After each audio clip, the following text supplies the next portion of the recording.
tila nagbago ang ihip ng hangin sa patuloy na kontrobersiya sa gobyerno kung saan binulabog kumakailan lamang ng isang balita tungkol sa pagbaliktad ng tinaguriang 18 ex-marine na nagsilbing mga pangunahing testigo sa paghatid ng umano'y mga malimalitang mga pera sa bahay ng Pangulo at ni Congressman Martin Romualdez.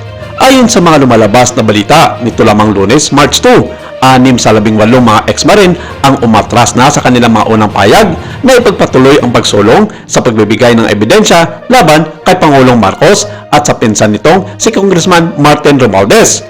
Base sa mga naging artikulo ng nasabing pasabog ng 6 na mga ex-marines na tumanggi ng ipagpatuloy ang kanilang laban at pagiging testigo sa kontrobersyal na lumalit ang mga pera mula kay Saldico, itinuro ng mga ito na kinausap lamang sila ni dating Congressman Mike Defensor para sa ganitong trabaho kapalit ng pera.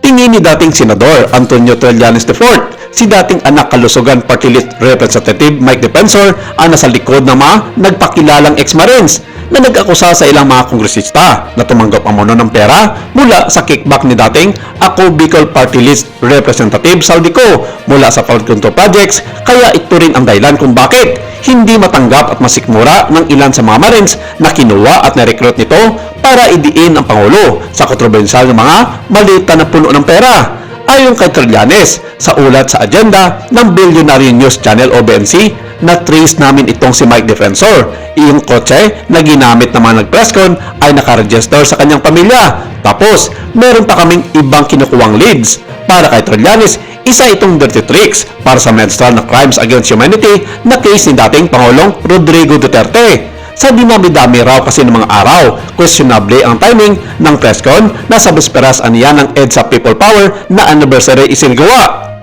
Sa isang text message na naman ng BNC, sinabi ni Defensor na kailangang magpakita ng pruwebas sa Trillanes tungkol sa kutsing nakaregister daw sa kanya. Samantala, naghahanda na umano ngayon ng cyber libel complaint sa Trillanes laban kay Defensor sa mga umano'y Marino at kay Attorney Levito Baligod na naging bahagi ng presscon. Sa naturang presscon, inakusahan din si Trillanes ng panunuhol umano sa International Criminal Court o ICC ang pera ay galing umano kay Ko na hindi raw ito totoo nung una. Dagdag pa ni Trillanes, itong aligasyon nila ang layunin nito ay para dungisan yung integrity ng ICC proceedings na nangyayari ngayon sa Dahag. Yun ang layunin nila para magkaroon ng duda sa proceedings. Hindi raw muna magbibigay ng pangalan si Trillanes pero aniya, tingin niya may pinagpupundo sa nasabing presscon, tampok ang mga manoy ex-marines.